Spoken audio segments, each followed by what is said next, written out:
this short video, we will define the cognitive process, and this will clarify why we say that strategic thinking is a cognitive process. A cognitive process refers to the mental activities involved in acquiring, processing, storing, and using information. These processes are fundamental to how we perceive, think, learn, remember, and solve problems.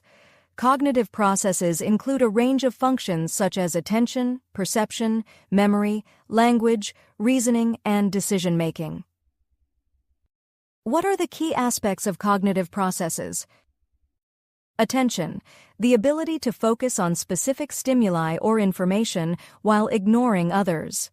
Perception, the process of interpreting sensory information to understand the environment. Memory, the ability to encode, store, and retrieve information when needed. Language, the capacity to understand and produce spoken and written language. Thinking, the manipulation of information to form concepts, solve problems, and make decisions. Problem solving, the process of finding solutions to complex or challenging issues. Decision-making, the cognitive process of selecting a course of action from multiple alternatives.